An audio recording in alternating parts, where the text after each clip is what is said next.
Muy pero muy buenas noches para todos, es verdaderamente un gusto estar nuevamente en contacto con ustedes y en esta ocasión, en este primer tramo de nuestro programa, recibiendo al intendente de Salto, Andrés Lima, pero también uno de los que se perfila como precandidato del Frente Amplio, hay que decirlo, y de hecho seguramente este tipo de visitas y de recorridas están impulsando esa candidatura. Lima, buenas noches, bienvenido, gracias por estar acá, ¿cómo le va? Muchas gracias, un gusto estar en el programa y bueno, sí, la recorrida prácticamente de todas las semanas. ¿Qué está recibiendo por parte de la gente? ¿Por qué lugares además ha estado? Cuéntenos. En realidad he recorrido ya los 19 departamentos. En el último año hemos recorrido en más de una oportunidad los 19 departamentos. No solo la capital departamental, sino el resto de las ciudades, ¿no? Y bueno, en el caso de Canelones, la información que uno tiene es que estamos hablando de más de 120 ciudades que superan los 2.000 habitantes. Creo que como no hay otro departamento que tenga tantas localidades, tantos municipios como el departamento de Canelones. Pero sí, hay que estar. De hecho, este fin de semana pienso estar en la ciudad de 33, pienso estar en la ciudad de Minas, departamento de La Valleja, y sobre todo estar presente también en aquellas regiones del país en donde históricamente más le ha costado al Frente Amplio y en donde me parece también, y estoy convencido de que el Frente Amplista necesita más que nunca a sus referentes, ¿no? Capaz que es más fácil ir a La Teja, porque seguramente la mitad de los habitantes de La Teja, capaz que me quedo corto, son Frente Amplistas. Es más fácil o más accesible, más agradable que de repente hacerte 100, 200 kilómetros para ir a la ciudad de Minas o a la ciudad de 33, en donde el panorama va a ser otro, en donde está claro que hay una fuerte presencia del Partido Nacional, los frente amplistas que se identifican son menos, pero si no trabajamos en esos lugares donde la fuerza política está más debilitada o no está tan consolidada como en otros departamentos, creo que también nos estamos privando de que el Frente Amplio pueda ser gobierno en el año 2024. Supongo que también esto implica un esfuerzo personal para usted, ¿no? Eso de desdoblarse. Por ejemplo, hoy hay Congreso de Intendentes. Sí. Usted claramente sí, está aquí. ¿Cómo hace para también estar presente en ese ámbito tan importante para un mandatario departamental? Nosotros tenemos varias instancias, ¿no? A ver, está la gestión y está la actividad política. Y las dos hay que llevarlas de la mano. Una va de la mano con la otra. Siempre digo que un proyecto político que no genere o que no promueva conciencia individual, pero también conciencia colectiva, es muy difícil que se sostenga en el tiempo.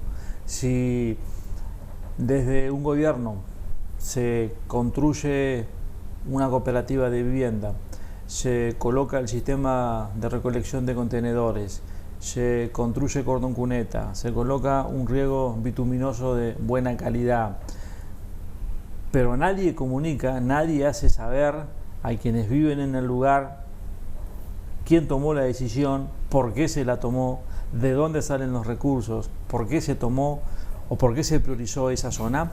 Seguramente muchos van a pensar o van a desconocer qué fue lo que ocurrió.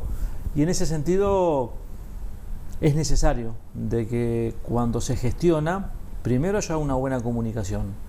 Además de una buena comunicación, fundamental, explicar el porqué de las cosas, de manera tal de que el ciudadano esté informado permanentemente. Cada vez es más exigente, el mundo del siglo XXI es más exigente, el votante cada vez es más exigente, pide, exige que quienes estamos en la gestión rindamos cuentas. Y crítico también, porque ¿Crítico? Usted ha recibido críticas de por qué está haciendo campaña en el país y no está en Salto. ¿Qué hay para responder a ese planteo? Que lo he hecho siempre, lo hice siendo edil en la Junta Departamental, lo hice siendo diputado, me tocó ser 2 veces diputado por el departamento de Salto y lo estoy haciendo ahora y lo hice en el primer periodo siendo intendente de Salto, y es lo que sostiene un proceso. Es lo que sostiene un proyecto político. En el departamento de Salto hay un trabajo de militancia, un trabajo de presencia en el territorio de todos los días. Y eso hace de que el ciudadano del departamento esté enterado de lo que hace el gobierno departamental y también de lo que deja de hacer. Y eso también va generando opinión. Si no hay un proceso político que acompañe los cambios, que acompañe las transformaciones, muchas veces el proyecto político pierde sustentabilidad. Fue lo que ocurrió sobre todo en los últimos años con el Frente Amplio. Es decir, hubo un quiebre, un divorcio entre la dirigencia y la militancia. Y cuando se produjo ese quiebre, cuando el militante ya no tenía la posibilidad de llegar directamente a sus representantes, cuando quienes estaban en el gobierno no comunicaban lo que se hacían, bueno, se generó ese vacío de militancia que terminó en los resultados del año 2019. Por eso, militancia, gestión. Sí, son los dos deberes que tenemos. Tiene usted un bagaje y una trayectoria, por lo que veo, en distintos andaniveles de la competencia o la carrera política. Ahora, todo esto que usted me cuenta no puede o no se sostiene si no hay un apoyo detrás, un apoyo político le estoy hablando. ¿El Partido Comunista apoya su precandidatura, Lima? No sé qué va a hacer el Partido Comunista, ¿no? Es decir, estamos lejos de lo que va a ser el Congreso del Frente, que es en el mes de diciembre de este año. A nivel nacional, nosotros somos parte del ENFA. Nuestro sector político es el ENFA, Encuentro Federal Artiguista, que en buena medida también es una agrupación, es una federación de agrupaciones departamentales, que es otra característica del Frente Amplio. En los últimos 30 años han surgido en el interior del país, sobre todo, agrupaciones departamentales que tienen su accionar en un territorio delimitado, como es el departamento, donde esos compañeros viven. Uno se cruza al departamento vecino y esa agrupación no existe, pero muchas veces esas agrupaciones departamentales tienen más llegada que las propias agrupaciones nacionales. Han generado un entramado con la comunidad que le da una fortaleza y un conocimiento de la realidad y una lectura de las prioridades que determina que esas agrupaciones departamentales tengan una presencia mayor. ¿Al Frente Amplio le está haciendo falta eso? ¿Una perspectiva o una mirada del interior, pero del interior, verdaderamente interior del país? Sí, es lo que le está faltando al Frente Amplio, es lo que explica por qué al Frente Amplio le ha costado y le cuesta consolidarse en el interior. El Frente ha sido gobierno en 10 departamentos, pero hoy gobernamos solamente en 3. En esos departamentos donde fue gobierno del Frente, fuimos gobierno y a los 5 años perdimos. Si no fue a los 5, fue a los 10. ¿Y por qué? Porque en buena medida creo que faltó faltó ese trabajo político que debe ir de la mano de la gestión, primero. Segundo, hubieron muchas peleas internas, muchas discusiones internas que jugaron en contra del propio Frente Amplio, que generaron de que el ciudadano lo que veía era peleas permanentes en donde muchas veces era más crítico desde dentro del Frente Amplio que desde fuera, desde la oposición. Ahora, si eso se lo hubiese hecho, si esa discusión se hubiese canalizado en donde corresponde, en los organismos internos del Frente Amplio, si esa discusión o autocrítica hubiese finalizado con propuestas que mejoren la gestión, es una cosa, pero en realidad fueron discusiones de carácter público que tomaron Estado público permanentemente, que fueron debilitando, que fueron socavando lo que era la gestión. Pasó en varios departamentos, pero para poner el ejemplo de Salto, nos pasó a nosotros. Al 2025 se van a cumplir, cuando termine este periodo, de los últimos 20 años, el Frente va a gobernar 15. Ahora, debimos haber gobernado 20, no 15, los 20 años. ¿Y por qué? Porque gana Ramón Fontisiella, pero explico por qué. Gana Ramón Fontisiella, va por la reelección Fontisiella, teníamos 2 candidatos a intendentes, los 2 candidatos a intendentes subían al escenario y uno hablaba del otro. Entonces, de esa manera es imposible. ¿Hoy no está pasando lo mismo con José Orsi? Aparece Coutinho y gana por 1000 votos. Creo que lo importante es mantener la unidad. ¿Pero está pasando o no está pasando lo mismo? Está claro que con la venida del presidente Lula a Uruguay y a Montevideo se generó un chisporroteo o se generó diferencias, ¿no? Que no son buenas, porque en definitiva no le hacen bien al Frente Amplio. Lula estuvo en la intendencia de Montevideo, recibió un reconocimiento de la intendenta Carolina Cose, el pueblo frente amplista estaba en la explanada de la intendencia, a miles de uruguayos que querían de alguna manera estar cerca del presidente Lula porque se sentían identificados. El presidente Lula sale al balcón, dirige un mensaje, luego se va a la chacra, está con el Pepe, estuvo Yamandú, bienvenido, se suma por todos lados. No creo que debería este tipo de circunstancias generar diferencias entre los frente amplistas, al contrario. Felicito a Carolina por la capacidad que tuvo de invitar a Lula y de recibir una intendencia. Lo felicito a Yamandú, que tuvo la capacidad de ir a Brasil previo a la elección y de acompañar a Lula en las horas previas a ser presidente. Lo felicito por recibirlo en la chacra. O sea, tenemos que alegrarnos por aquellos compañeros de la fuerza política que tienen la capacidad de mostrarse y de mostrar gestión y de fortalecer. En ese sentido tenemos que ser más unitarios, querernos más, y al compañero que le va bien, apoyarlo. ¿Se equivocó Orsi en la crítica? Yo creo que el propio Yamandú lo reconoció, ¿no? Lo importante es mirar para adelante, y está claro que Yamandú es una figura muy importante que tiene el Frente Amplio, hay que cuidarlo. Es un hombre, bueno, que tiene gestión, 15 años al lado de Marcos, 10 años como secretario general, junto a Marcos Carámbula como intendente, ahora en el ejercicio de la intendencia en este departamento tan importante, donde viven 600.000 uruguayos. Creo que los capitales que tiene el Frente Amplio hay que cuidarlos. Hay que... Y en lo personal, Lima, ¿usted tiene más afinidad con Cose o con Orsi? Digo, llegado el momento, se definen en estos dos. ¿Usted está más afín justamente de apoyar a Cose o a Orsi? No, ni con Carolina ni con Yamandú. Estamos transitando nuestro propio camino, que es difícil, que es un gran desafío, y sí, lo sabemos, más cuando venimos del interior, a 500 kilómetros. Pero creo que el Frente necesita también visiones una visión desde el interior, y precisamos crecer en aquellos 17 departamentos fuera de la zona metropolitana donde vivimos 1,5 millones de uruguayos. Si no crecemos ahí, no va a ser tan sencillo la elección del año 2024. Aparte, miremos la región, y veamos de que no le ha resultado tan sencillo a la izquierda o a los gobiernos progresistas llegar al gobierno.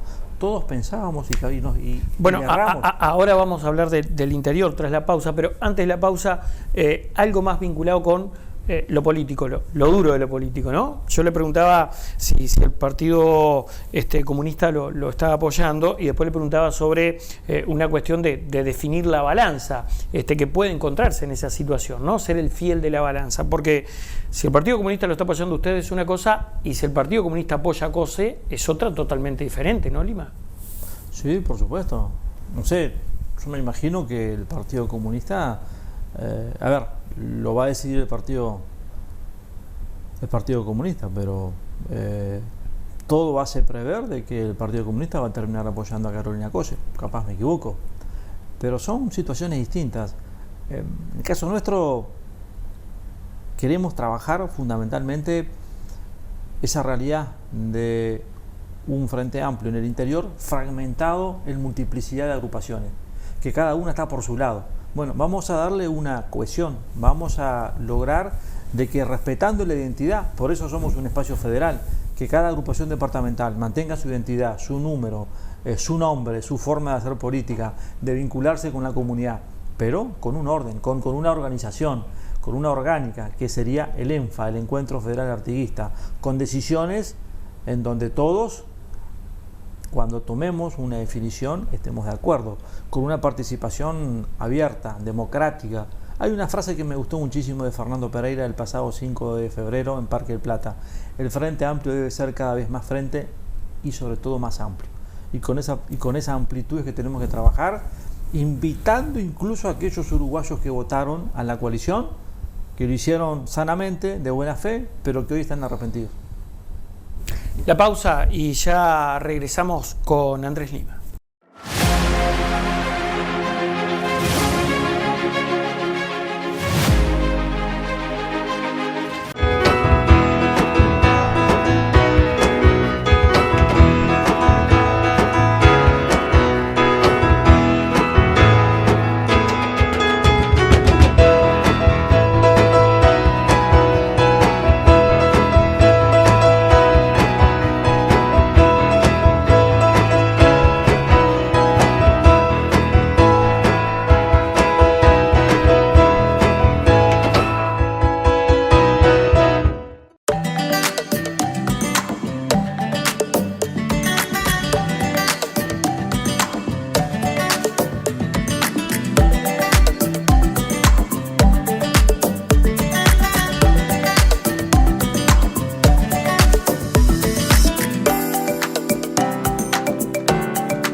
Continuamos, amigas y amigos, con esta agenda abierta y junto a Andrés Lima para charlar sobre todo de política, evidentemente, y de esta campaña país que usted está llevando adelante.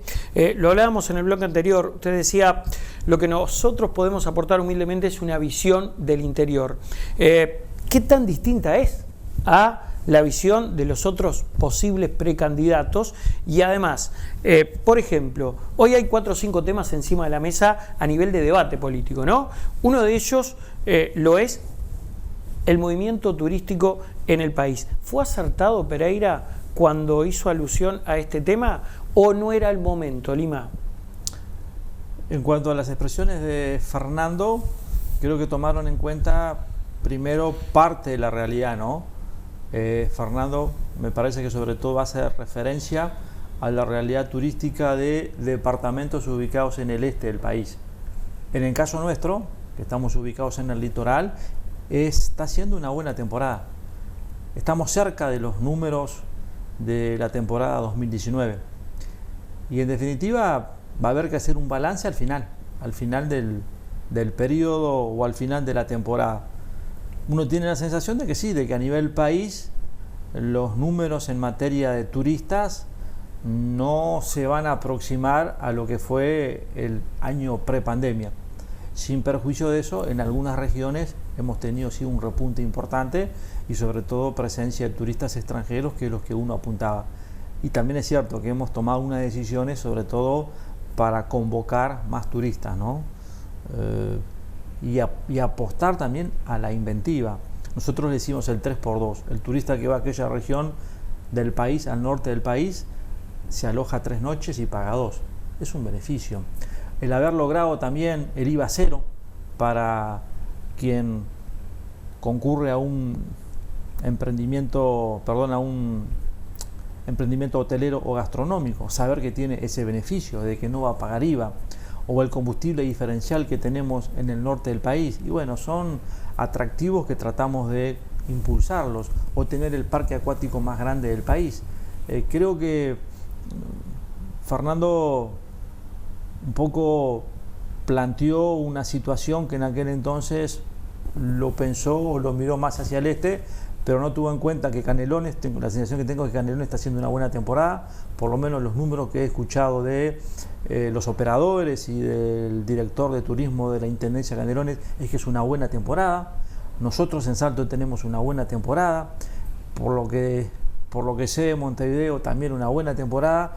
Por eso creo que sí, que capaz que lo más conveniente hubiese sido esperar a la finalización de lo que va a ser este mes de febrero o parte de marzo, y ahí sacar conclusiones finales. Pero bueno, cada uno hay que respetar también en ese sentido lo que el presidente ha expresado. ¿Le preocupa a la gente? ¿Es un tema que por allí hace o es de relevancia en el interior del país? ¿El caso Astesiano, sin ir más lejos? Para algunos sectores sí, para otros sectores no. A ver, ¿cómo es eso?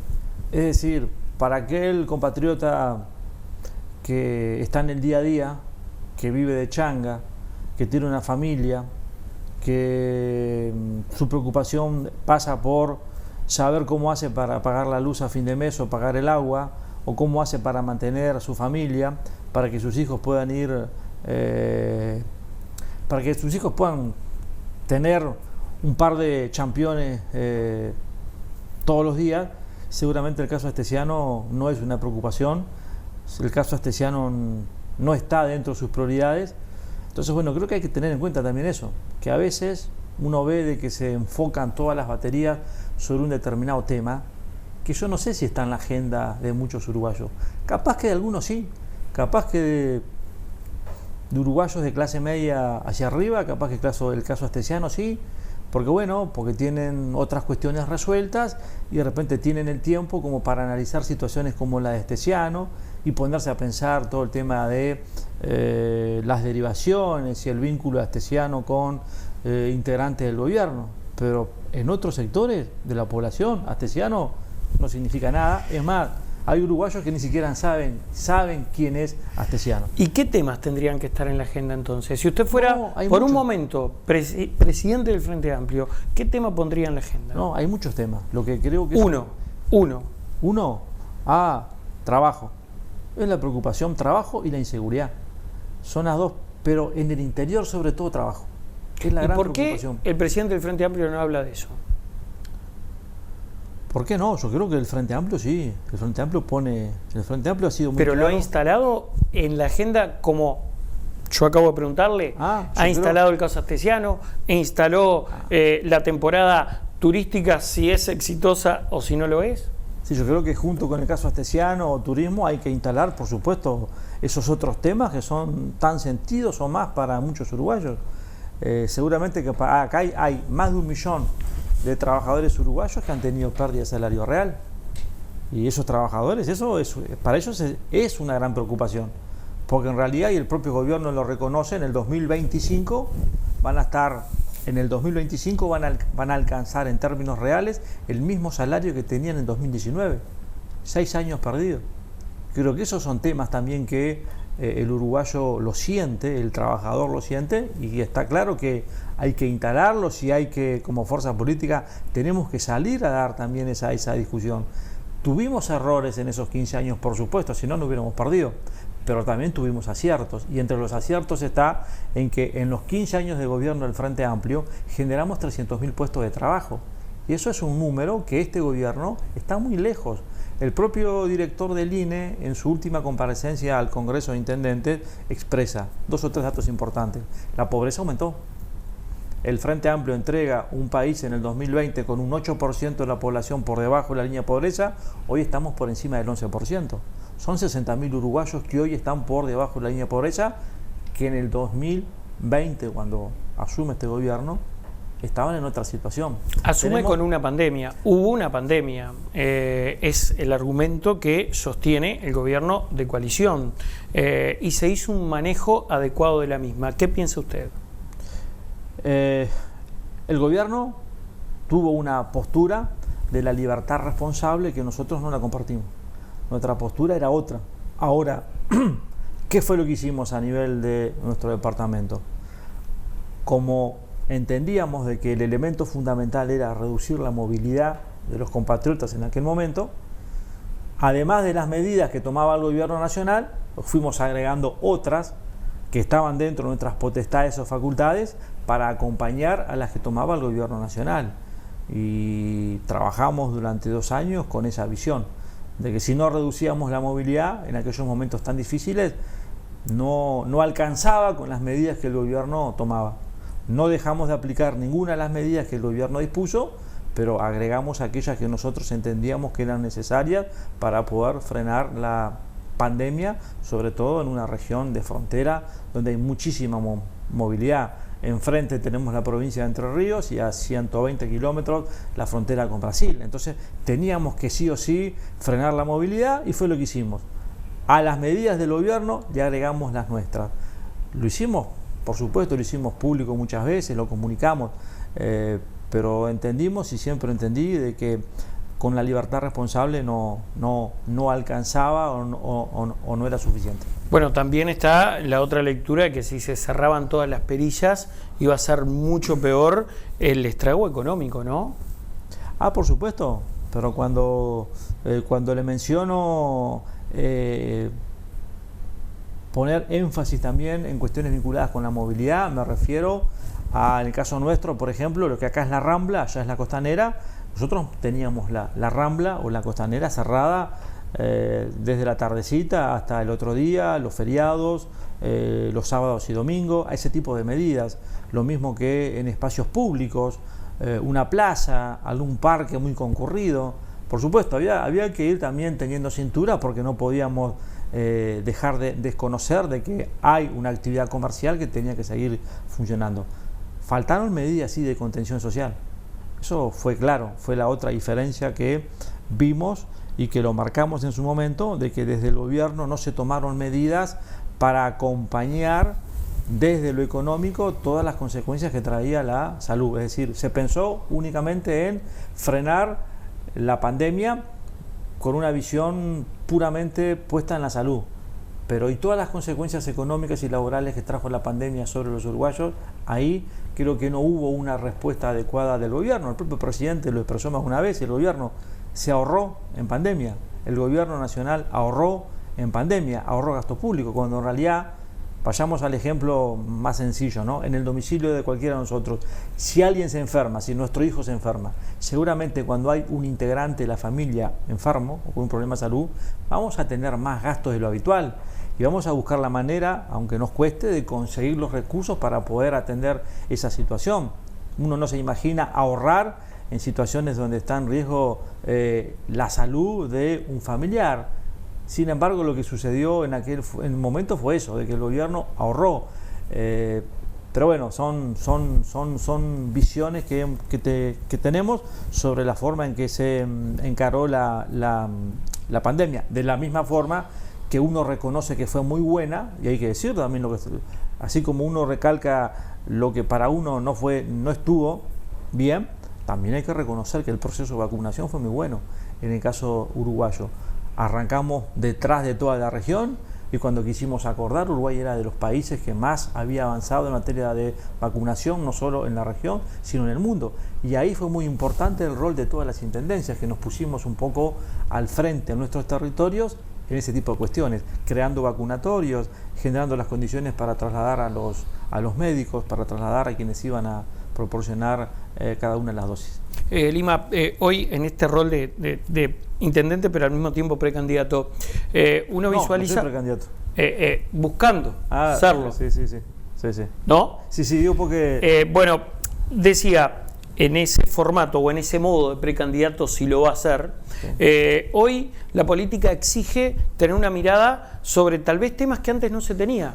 Y le doy dos conjunturales: sequía, incendios. Sí. ¿Cómo pararse o cómo plantarse encima de esos dos temas?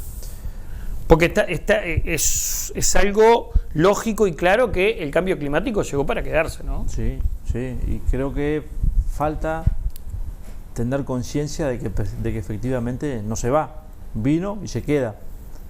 Lo planteo porque muchas veces salimos al golpe, salimos al grito o reaccionamos al grito, es decir, esperamos que la sequía se instale para tomar medidas. Y creo que en realidad tenemos que ir pensando en medidas o propuestas de Estado, no de gobierno, para prepararnos para futuras sequías. Por poner un ejemplo, la horticultura. La horticultura es una actividad productiva que tuvo la capacidad de buscar soluciones a esta problemática, generando instrumentos para tener acceso al agua los 12 meses del año, con independencia de si llueve o no llueve.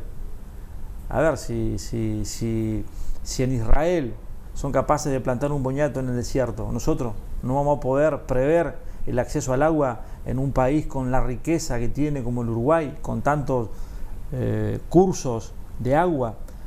Creo que aquí hay que ir previéndolo, y se lo planteamos al ministro Fernando Matos. Está bien, ahora tomemos estas medidas, como puede ser el acceso a la ración a los productores, mantener la caminería en buen estado por si es necesario trasladar de apuro ganado de un lugar a otro, la limpieza de tajamares, la limpieza de vertientes. Está bien, pero eso para ahora, para lo inmediato y para atender la emergencia. Ahora, a futuro, hay que ir pensando de qué maneras podemos garantizar el acceso al agua. En su momento, el Ministerio de Ganadería tenía un plan que permitía a los productores hacerse de pozos semisurgentes a un costo mínimo.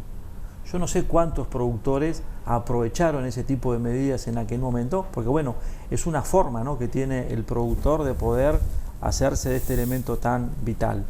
Y bueno, son cuestiones que hay que ir pensándola.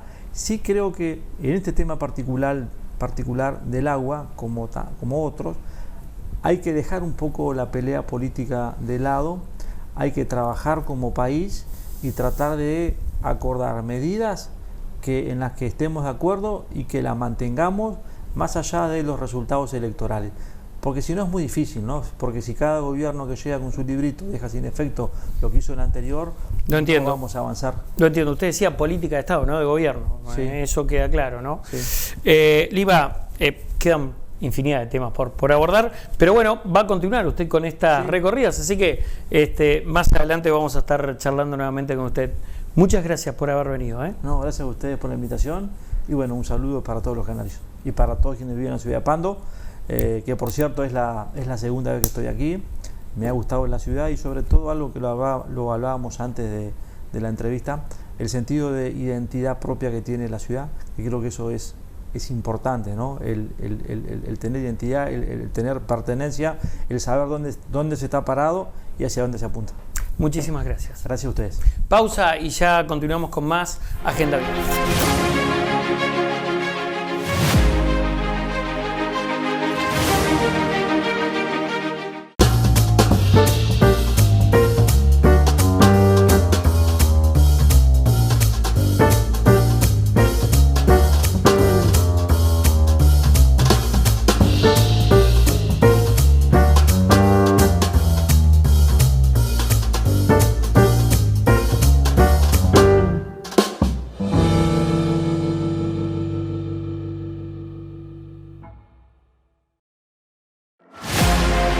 Seguimos, amigas y amigos, de esta manera con la agenda más abierta que nunca, porque vaya si habrá para conversar.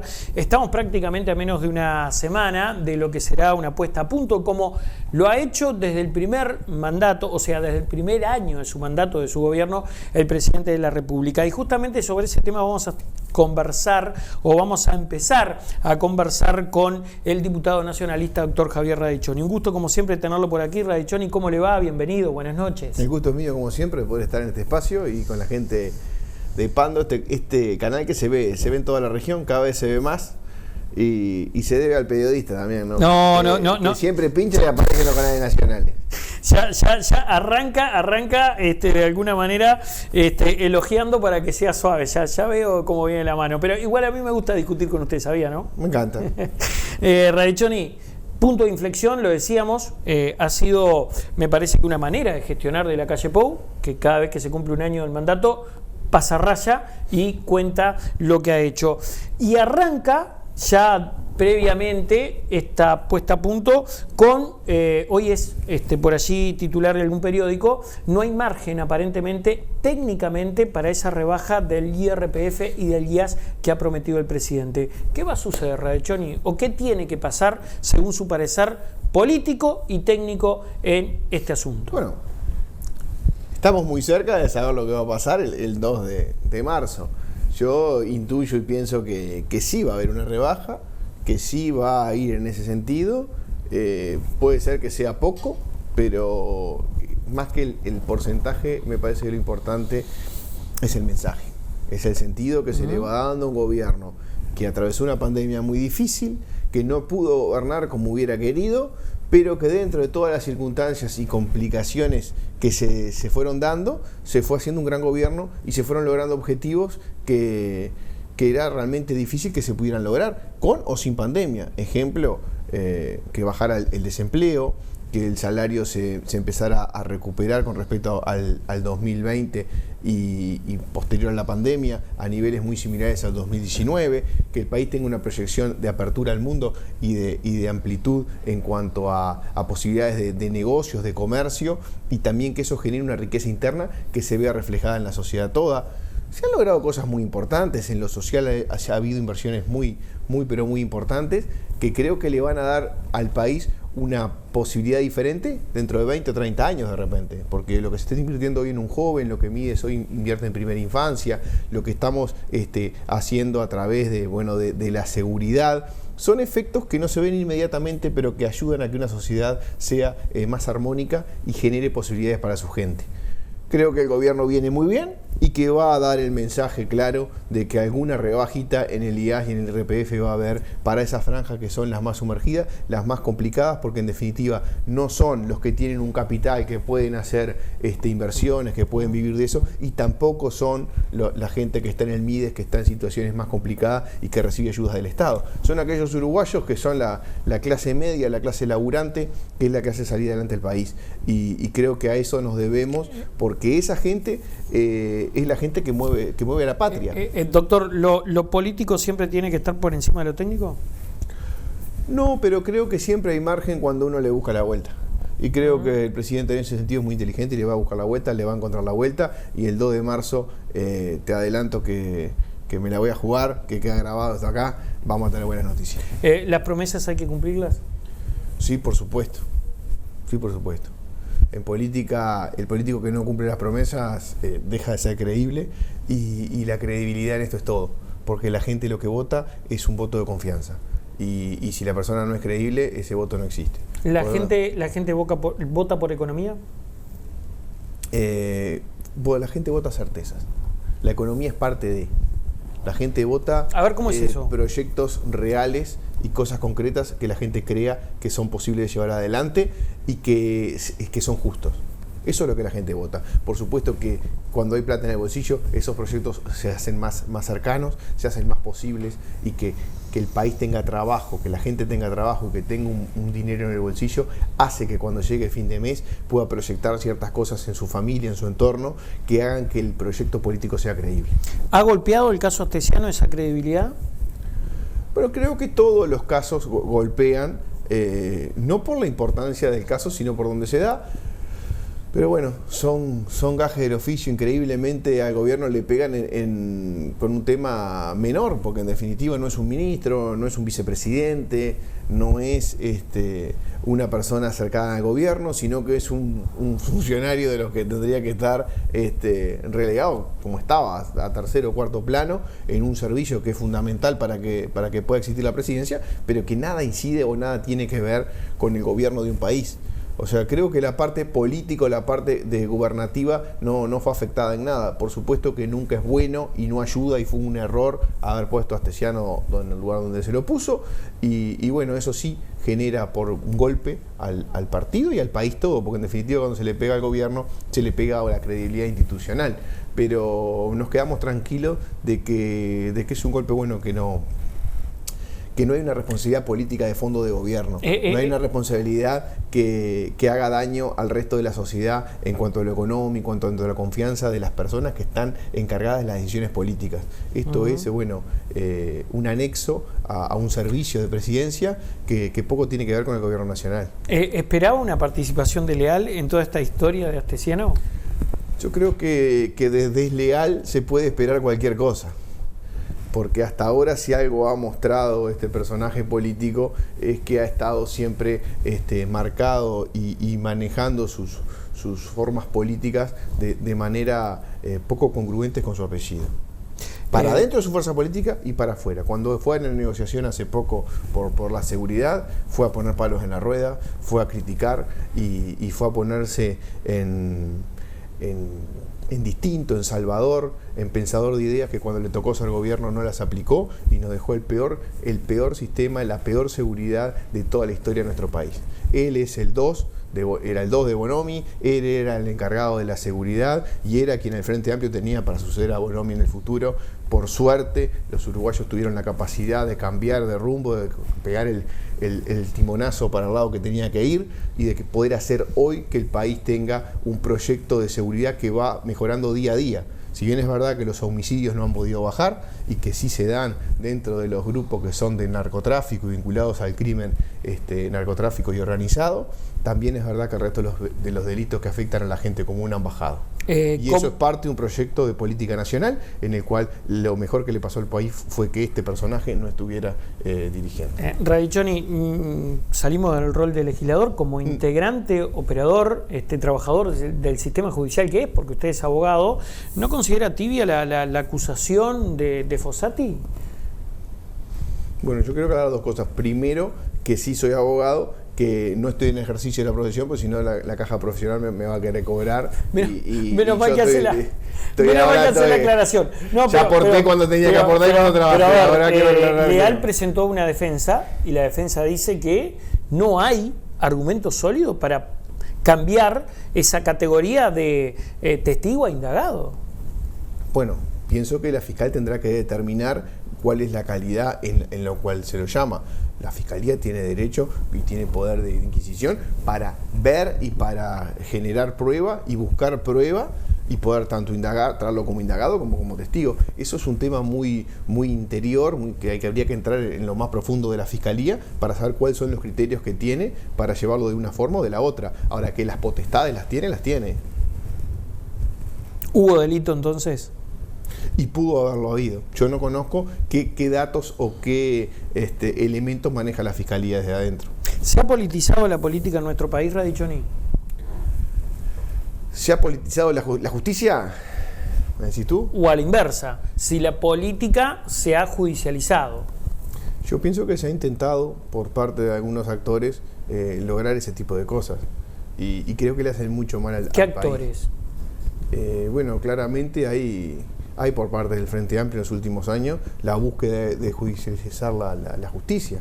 Tan es así, imagínate que se dio una cosa increíble. El fiscal Díaz, ¿tá? Sí.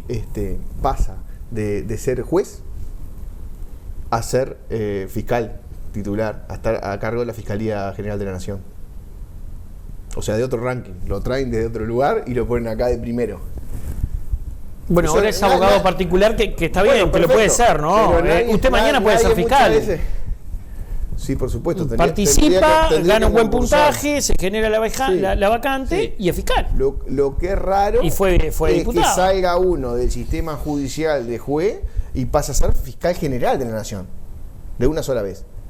Que no haga carrera, que lo traigan de campeón del mundo y lo pongan primero. Eso solo se dio en un gobierno del Frente Amplio. Y con el fiscal Díaz. Porque le dieron el premio por el caso que usted ya sabe.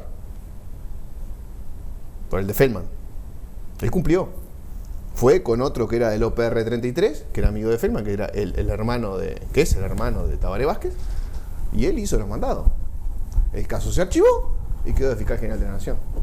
Y desde ahí el Frente Amplio hizo para todo el país, a través de la Fiscalía, con una renovación que era necesaria, es verdad, pero aprovechó para hacer desde ahí una central en donde los casos importantes se digitaban a dedo y se les daban a este o al otro fiscal.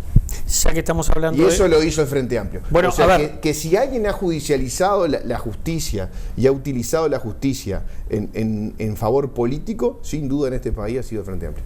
Ya que estamos hablando, y para cerrar este capítulo, y estamos hablando de temas judiciales, ¿a favor del triunvirato en Fiscalía?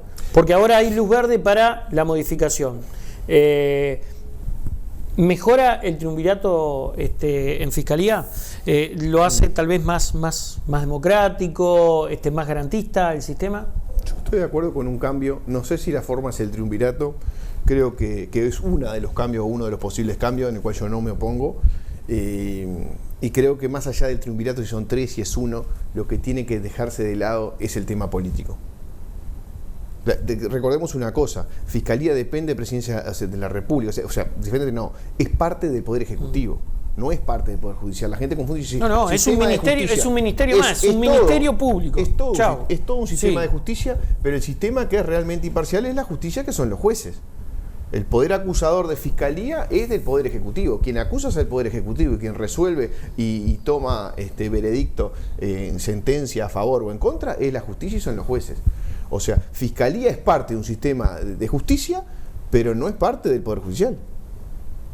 ¿Está a favor del triunvirato entonces? Yo estoy a favor de un triunvirato de una forma en el cual los senadores voten veña sin pensar a qué partido corresponde y que los fiscales no hagan política.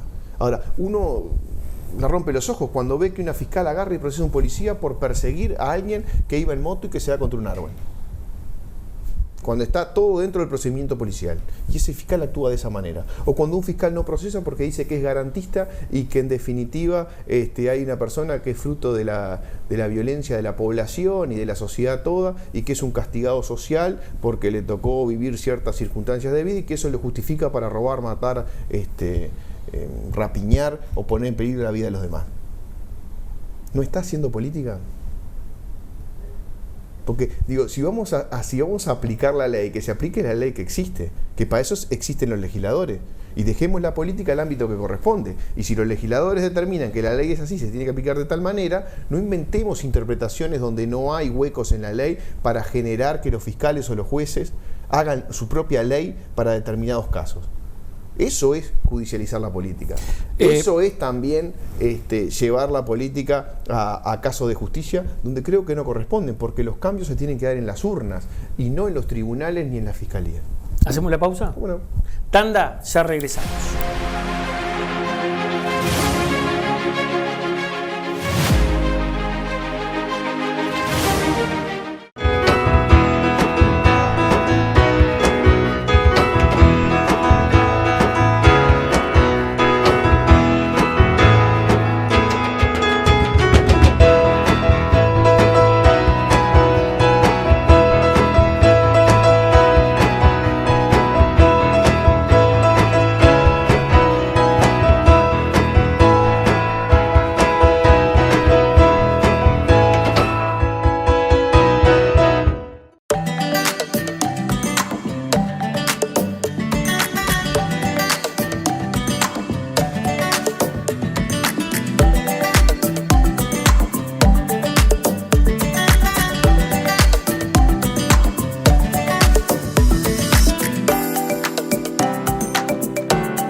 Seguimos con esta agenda abierta y con infinidad de temas, pero nos venimos para el departamento de Canelones, Radichoni.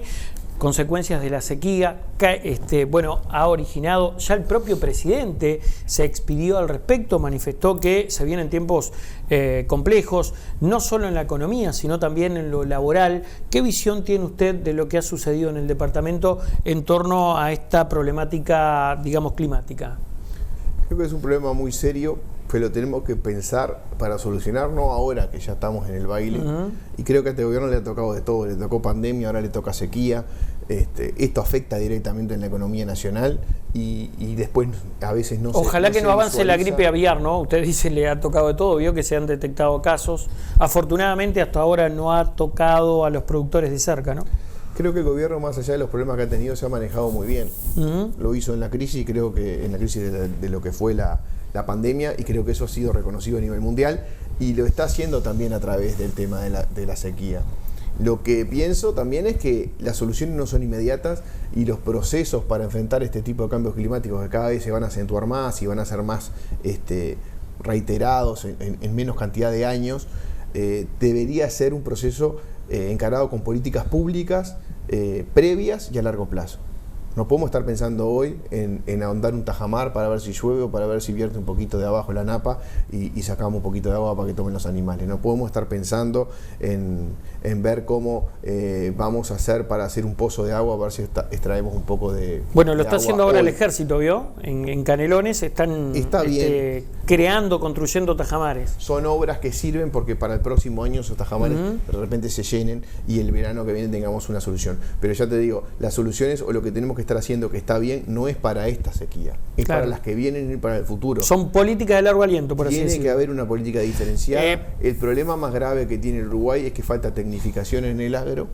A nivel mundial el agro está mucho más tecnificado, nosotros vamos de atrás, estamos mejorando, pero necesitamos que haya políticas públicas que acompañen eso. ¿Quién tiene que hacerse cargo de esa tecnificación? ¿El productor o el Estado? Los dos. El Estado, mediante renuncias fiscales de cierto tipo de mecanismos. Por ejemplo, los sistemas de riego hoy en Uruguay no pagan IVA, pero tendría que tener algún otro tipo de exoneración o de crédito blando que lo puedan hacer al productor ir en ese sentido. Bien. No alcanza con decirle al productor usted invierta en riego cuando lo más caro del riego no es el sistema, sino que es la energía que se contrata para poderlo mover.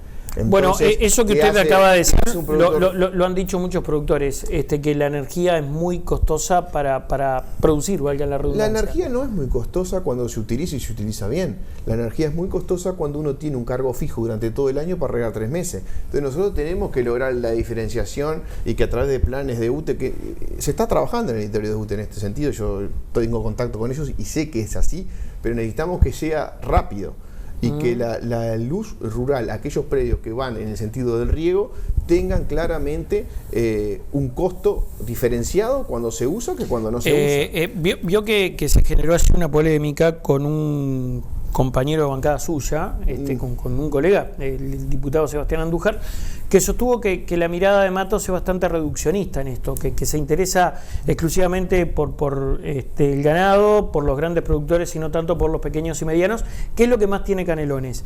Desde el Partido Colorado, la diputada Reich, el diputado Servini señalaron que Andújar estaba en campaña por esto. ¿Qué opina usted de esto?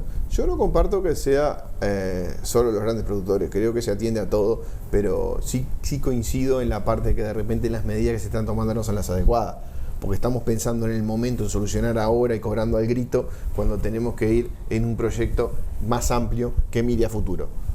Y eso es lo que tiene que aprovechar el gobierno y decir, bueno, mira, vamos a generar políticas en cuanto a riego, no solo de energía, sino de algunas renuncias fiscales en cuanto a la compra o puestas en marcha de este tipo de sistemas, y después tener sistemas combinados. No puede ser que un sistema de riego en Canelones dependa solo de un tajamar o dependa solo de un pozo. Tiene que haber pozo, tiene que haber tajamar, tiene que haber pozos los que no se filtren hacia abajo o los que tengan napas, estudiarlos dónde van. Tiene que haber un estudio geológico, tiene que haber un apoyo técnico atrás del productor para sacar el rendimiento máximo de los lugares que se tienen. Aparte, eso genera otro tipo de beneficios al medio ambiente. Ya están viendo hoy que cierto tipo de reducciones de los caudales de agua que van a los ríos y arroyos mediante tajamares hacen que mucho deslave de lo que es el fósforo y algunos elementos que después terminan generando la cianobacteria demoren más y se filtren dentro de la tierra. ¿Tiene una opinión formada sobre la denuncia de Orsi por el Santa Lucía? Sí, creo que tiene razón el intendente en este caso, y que todos los móviles y los medios que sean en pos de salvar al río Santa Lucía está bien. Creo que lo que falta es más controles, que no los ha hecho, ¿no? ¿Falta controles por parte del Ministerio de Ambiente? Del Ministerio y de la Intendencia. Porque Orsi también muchas veces, haciendo este tipo de denuncias, se lava las manos con otro montón de controles que no ha hecho. ¿Por ejemplo? Y por ejemplo con el tema de la cuenca en tema soja, glifosato, donde se han aplicado pocas multas. Faltan mucho más controles sobre el río Santa Lucía. El Uruguay tiene los problemas de los agroquímicos y de los agrotóxicos, como lo tiene el mundo entero, pero tiene 3 o 4 fuentes de agua que son fundamentales y abastecen a 2/3 partes de la población, que son los ríos Santa Lucía, la laguna del Sauce y la laguna del Cisne. Solo con controlar esas cosas ya nos aseguramos que 2 y pico de millones de personas en Uruguay tengan agua potable de calidad. Yo creo que es lo mínimo que tenemos que poder hacer. Tendríamos que hacer mucho más y tendríamos que controlar el agua distinto, tendríamos que tener permisos a través de ingenieros agrónomos para el uso de estos tipos de pesticidas y agroquímicos, agrotóxicos, que hoy en Uruguay no se lo exigen. Usted para manejar un auto le piden libreta, ¿no? Usted va y es peligroso, usted puede matar a una persona. Ahora, si usted va a la agroveterinaria acampando, va a Mació o a cualquier otra y quiere llevar 1000 litros de glifosato, se lo cargan en la camioneta y se lo lleva. No le piden libreta, no le piden nada. ¿Qué es más peligroso? Que usted maneje un auto que lleve 1000 litros de glifosato. Yo creo que esas son las cosas que tendríamos que ir cambiando para ver cómo vamos a cuidar los recursos de aquí en adelante. Yo no estoy en contra de la prohibición, ni soy un fundamentalista que esté en contra de lo que es la tecnología, porque muchas veces este tipo de elementos agroquímicos o agrotóxicos funcionan muy positivamente en ciertas aplicaciones que son muy buenas.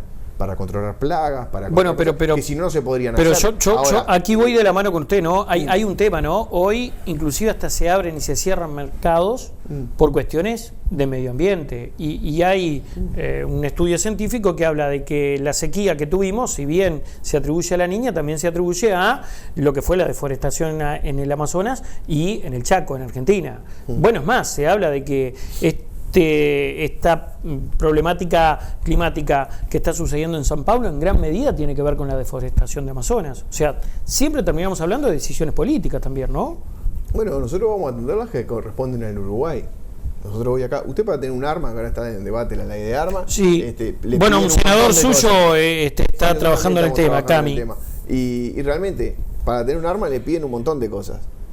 Y estamos todos de acuerdo que un arma tiene que tener ciertos controles porque es peligrosa. Ahora, hay agrotóxicos que no lo tienen, que son mucho más peligrosos que un arma. ¿Ha presentado un proyecto sobre esto? ¿Va a presentar? No hemos presentado. Estamos trabajando en el tema y no es nada fácil, porque tampoco son medidas que se pueden implementar de primera. ¿Por qué? Porque llevan plazos, porque la gente se acostumbró a un sistema de trabajo, un sistema productivo, que usted no lo puede cortar de una, porque lo que haría sería generar una crisis económica. ¿Usted dice que lo pueden señalar como que atenta contra el modelo productivo? No, yo pienso que si lo hace. Pero lo que usted menciona tiene una gran lógica. Tendría que tener ciertos controles, en primero eso, y después empezar a reducir gradualmente para que el sistema productivo se pueda adaptar.